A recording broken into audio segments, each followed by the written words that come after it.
Good morning, Ambassador. It's a big pleasure for all of us here at CamEd Business School to have you here as our guest. And I love to spend some time with you trying to pick up your thoughts on what things would be between Cambodia and the UK in terms of trade, right? But before we get started, please introduce yourself in Khmer, as I know that you are very proficient in Khmer language, please. Well, Alcon and Chumniep so Kingdom of Dominic, Harry Kingdom Aikarichatu Anglais, Procham Cambodia, Harry Kingdom Putjia Rikrie, Mukdini, Kanaini, Dambai, Mian Kasantania, Ambi, Tomniak Tomnong, Setakej, and Pianechikam Royang, Chakrapup Anglais in Cambodia. Wow, that is mind blowing. This is excellent. Excellent. So, how much time did you spend to learn Cambodian language? Well, I was very lucky. I had 18 months studying full-time in the UK before I came here. Full-time for 18 months? Yes. Wow, there you go. Excellent, excellent. Well, but then for the benefit of the larger audience, let's stick to English. Okay. Now, I guess as we discussed earlier, my concern would be in terms of trade, right? You know, Cambodia is not a very large country, right? So we have a lot of friends. We import, we export. But in terms of what we call supply chain, how would you see a role played by Cambodia? You know, like how do we do things? Do we do things right? Do we do things wrong? What's your thought on it?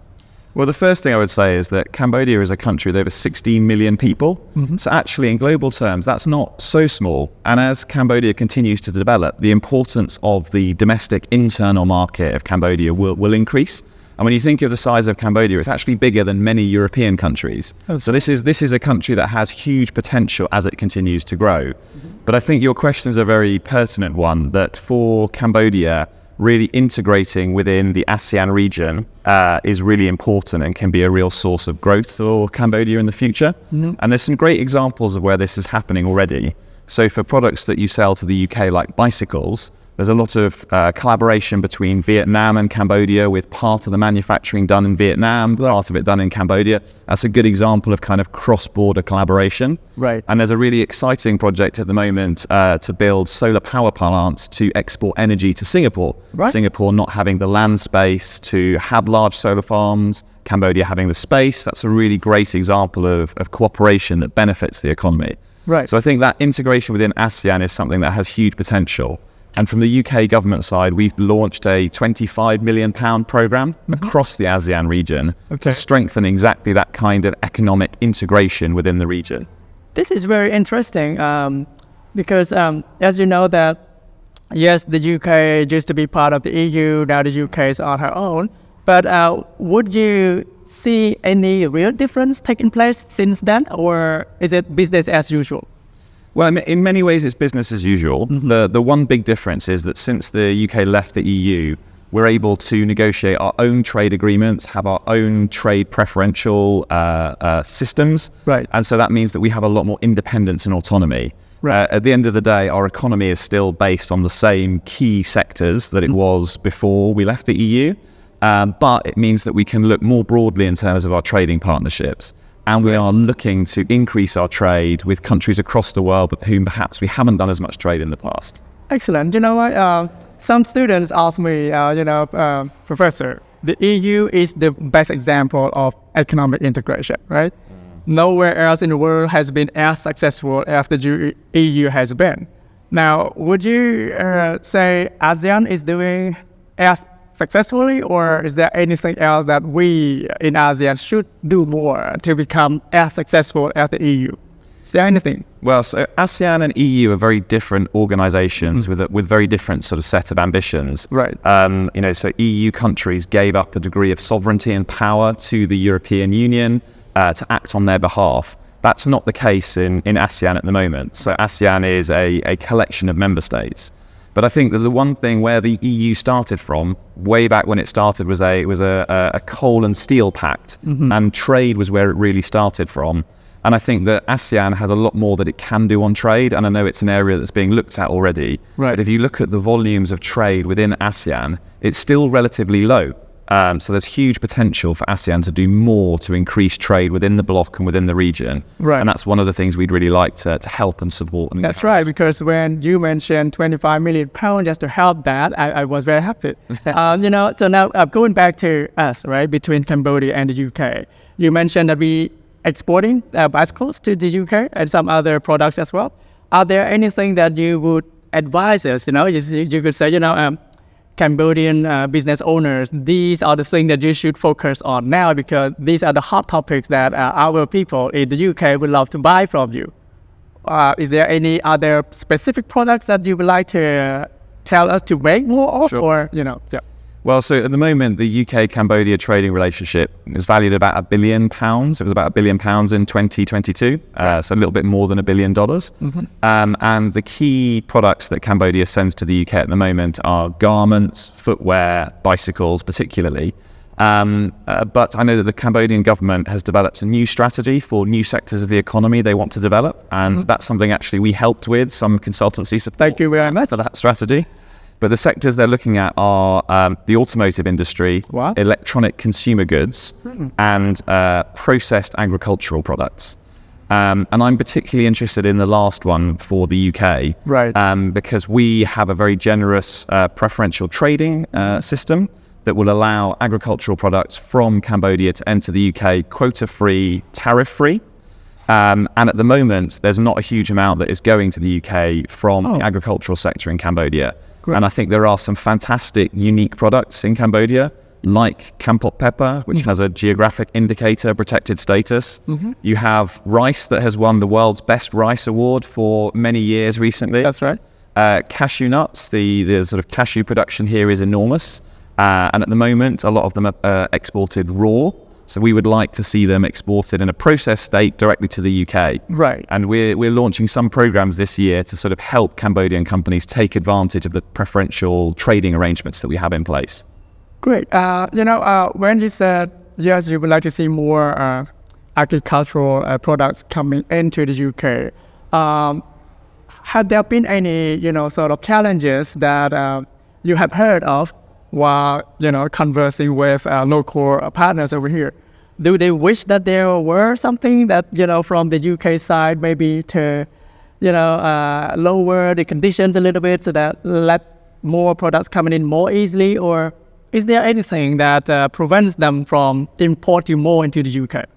So I think that the UK, like a lot of developed economies, has a number of standards that particularly food products have to meet when they go into the country. So standards in terms of the packaging, the information that is on the packaging, and what are called sort of phytosanitary standards to make sure that they are hygienic and quality products. There are a number of Cambodian producers that already meet those standards. And so then it is a question of helping them find the right buyers in the UK. Right. And that's one of the things that we at the Embassy are really keen to do, is to help introduce some of those producers who are already meeting those standards. And then in general, I think one of the challenges you hear from a lot of processors or producers of agricultural produce in Cambodia is that the processing facilities don't exist here on a scale that allow them to export processed products, which is why so much product is shipped in its raw state and is processed elsewhere, often in Cambodia's neighbours. So I think that's one of the things that we'd be keen to see in Cambodia, is more domestic processing facilities being set up. Because that's one of the key obstacles to exporting processed products at scale. And of course, the processed products, they're more value added. So then Cambodia gets more money and more benefits from exporting those over just exporting the raw produce. That's right. Perfect. You're spot on. We heard that also in the past, that yes, we have all the raw material, yet we don't have the processing facility at a scale that would be demanded, right? So we would just ship the raw material to somewhere else, and then they will process, package, and everything, and sell off to elsewhere, making more money. Yes. But in fact, we should have been able to make more money directly, right?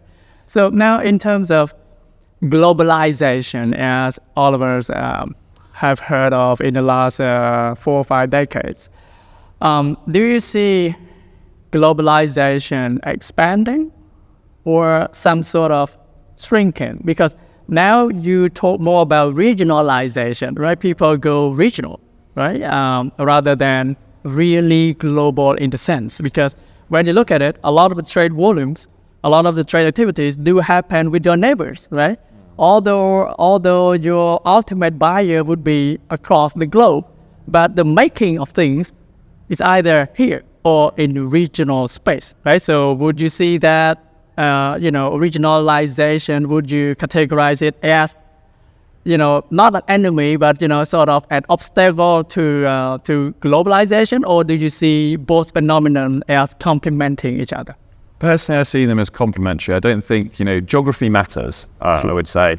And so it's always going to be the case that with your neighbours and the countries close by, you're going to have quite a competitive advantage selling to those countries because things like your transport costs are just going to be lower. I mean, that's just an obvious statement of fact. If you are shipping goods a couple of 100 kilometres across a border, that's much easier than 3,000 or 4,000 kilometres the other side of the world by boat or by aeroplane. So of course the costs can be much lower. So regional trade and trade with your neighbouring countries will always be really important. But I don't think these days you can unpick globalization. The world is so integrated economically. And I think our consumers in every country are sophisticated and they want a range of products. So, consumers in the UK, they want mangoes. You can't buy mangoes in any of our neighbouring countries, so you have to get them from further afield. And when you think of the consumer electronic goods, most of those are not made in Europe these days. They're made further afield. So those supply chains are already global, and I don't see that being unpicked. And I think that, one of the things that countries should focus on, and this is probably something your students have heard many, many times, is their areas of national competitive advantage. Where can they produce a product that meets a need in overseas markets where they are competitive on price and quality? And that's, and I think globalization has shown that countries across the world can have that specialization, can trade with countries overseas. But there will be some products, of course, that it always just makes sense to export to your neighbors because they have a short shelf life, because the cost of transporting them would be too high. That's right. Perfect. We love the UK. I guess all of us love the UK. Me personally love the UK. I've been to the UK. The last time I went to the UK was about 7-8 years ago. And that was quite an experience. I loved it very much. Now, we Cambodians know some brands from the UK, cars, and also the architecture, the design. That's what the UK is really famous for. Accounting, for sure. Our school is the only member of ACCA, the most famous, the globally recognized brand for accountants and finance professionals. Now, from your perspective, Ambassador, if I may, you must have met with almost all, the British business people in Cambodia, thanks to British Chamber of Commerce, whose events I do join from time to time. So when you meet with all of them, what do you hear from them? Would they tell you, we want this from Cambodian side, we want that from Cambodian side? What are they saying? The British business owners who do business in Cambodia, what are they saying? What do they want more of? What do they want less of? So, I think that most of the British businesses that are operating here find Cambodia to be a really exciting country to live in and a really exciting market to do business in. And I think one of the first business people I met here, they said to me, Cambodia is a place that when you arrive, the hairs prick up on the back of your neck, because you can feel the energy, you can feel the dynamism in the economy, you can see and feel that exciting things are happening and they're happening fast. So I think one of the things that the businesses already in the market here say to me is that part of our challenge is getting more British businesses to recognise the potential of Cambodia. The UK and Cambodia have a very positive relationship, and this is the 70th year of our diplomatic relations. But we don't have the deep people-to-people ties that some other countries have. We don't have as big a population of Cambodians living in the UK as there are in, say, the United States or in France. And so Cambodia isn't as familiar to British people as some other countries in this region where there are stronger people-to-people ties, or historically have been stronger people-to-people ties. So I think part of our job as the embassy and as British businesses operating here is to demystify the Cambodian economy and show British businesses the huge potential, because we know once they come here and they see that and they feel that energy, then they will also be excited and will want to do business here. And then from the Cambodian side, Cambodia is a developing economy, so things are moving fast. And I think sometimes, we have an excellent dialogue with the Ministry of Commerce. We've just launched a joint trade investment forum. Right. So we talk precisely about these kind of issues, about how to facilitate and enable trade in both directions. And I think one of the things that our businesses sometimes tell us is they actually want more regulations. Right. Because, the economy here has developed so fast. Sometimes the regulations haven't kept pace with the new sectors of the economy that are developing. And sometimes businesses want that for certainty and clarity. So to give one example, we're really keen to get British firms here investing in the infrastructure sector. And we've had some good successes. We have Fosters and Partners, who are the architects for the new Phnom Penh airport. So that's a British company designing a flagship project here. Yep. But there are no uniform building regulations. So when you come as an infrastructure company to Cambodia and you enter into a contract to design a building or to build a building, you have to negotiate and decide what regulations you're going to follow, because there aren't clear, uniform national ones. And if there were, in some ways that would make it simpler for all parties, because then you wouldn't have to, agree the specifics case by case. There would just be a standard that everybody has to adhere to. It's very interesting, Ambassador, when you mentioned that business want more regulations, because to me, I would just think most people would just want less regulation.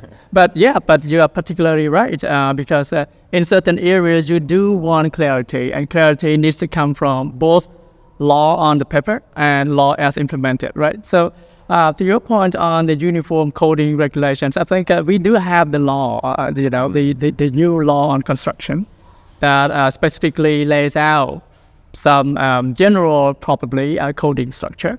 But maybe the implementation would take time. Yes. So I guess that is it. And as in other areas as well. So Cambodia do have a lot of laws that exist, but how we implement them, it takes a lot of effort, rigor, and commitment, Yes. So, Ambassador, could I, if I may, could I ask you about, the skills? You see, us as the business school, we specialize in finance accounting, and we now try to expand. Would you like to see specific set of skills that should be taught to business students, to accounting students, to finance students? Or is there anything else that you would just say, from UK perspective, for a business school like this, you would have to have this and this and this more and more of? Well, I think, the skills that financial analysts and accountants are well known for remain really important. So that kind of rigorous thinking, analytical thinking, attention to detail, those are all important. But I think if your students want to go on to be the leaders in the economy, the leaders in government, the leaders in business, then they need to complement those, I guess, what are seen as very traditional accounting skills with a range of other skills. And so to give a couple of examples, I think communication is incredibly important. Right. If you want to rise to a leadership position, to be able to communicate clearly and concisely your thoughts, your advice, your recommendations in a way that is persuasive, is incredibly important, and I think is something that's no doubt your students here get when they do presentations to their class, or when they when they write persuasively. So that sort of skills around communication, I think, is important. I think leadership, leading a team, understanding how to work with other people. Right. That's also a really important skill, because any job that you do, it's not the case that the accountant or the financial analyst is sat in a room crunching numbers on their own. They're part of a team. They're there to support the business, to help the business understand which direction it should travel in, where the challenges lie, where they need to reduce costs, where they need to increase opportunities. So sort of understanding how to work in a team and collaborate for the greater good, I think is critical as well. Right. And the last thing that I would say is, I think, creativity and problem solving. Because the best accountants that I've worked with are the ones who don't just kind of say, okay, here's the balance sheet and here's the numbers. They will identify the challenges and they will come up with recommendations of, actually, this is what we need to focus on. And that's where accountancy really should take you, into solving problems for the institution you work for, whether it's government or business. Sure. I guess I have one or two final questions for you, because I know that you are under limited time. We have signed many free trade agreements, yes, right? So a lot of free trade agreements, Cambodia is now on it.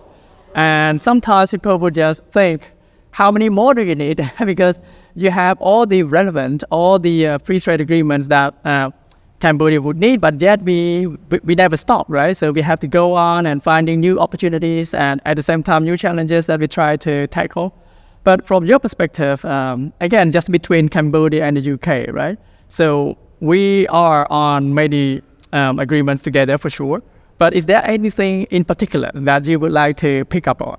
Like say, to increase more Cambodian imports into the UK, maybe aside from your example on the agriculture processing facility, is there anything else that you would like us to really focus on to make use to take benefit from the free trade relationship that we have in the UK?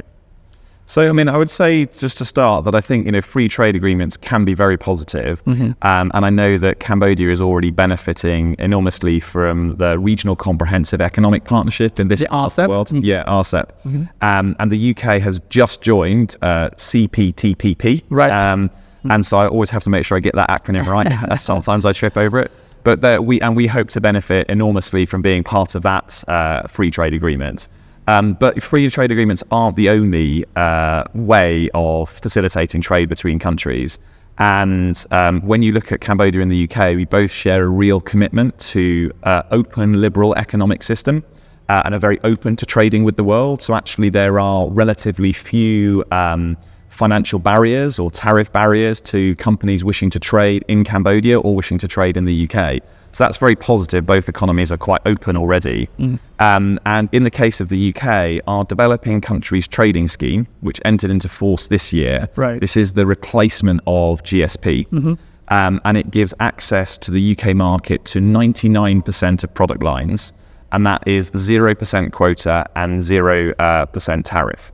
So that's a very generous, very open arrangement that is in place for Cambodia, which is better than the terms that you get under most free trade agreements. So that already, if you were to have a free trade agreement in addition to that, it wouldn't add anything because the access that Cambodia has to the UK market is already so open. And one of the things that I really like about the Developing Countries Trading Scheme is it is focused on developing countries to help support their economies, to help provide jobs for people in countries that are still developing economically. But even once you graduate from being a least developed country, which Cambodia is due to do in the not too distant future, there are still benefits available under this scheme. So at the time when Cambodia graduates from being a least developed country to a middle income country, which should happen before the end of this decade, they will still be able to benefit from this scheme. And I think it's 92% of product lines are still 0% tariff, 0% quota. So the arrangements that we have in place in terms of frameworks for trade with Cambodia are really strong already. So the key thing is, as you said, is to get people to use them. That's right. Well, thank you very much. I wish I had all the time in the world to get into more details from you because always I tell my students, you learn in class, that's not the only thing that you learn. You should try to learn outside the class, go out there, see real business, how they work, and talk to professionals. And because that's where you really pick up on the insight that somehow maybe not as available in the classroom, right? So therefore, again, thank you very, very much, Ambassador, and it's been a great pleasure, and I hope that you do come back. Well, thank you. Thank you very much. And let me just say to your students, Junpo Somnang Lao. Thank you very much. Thank you again. Pleasure.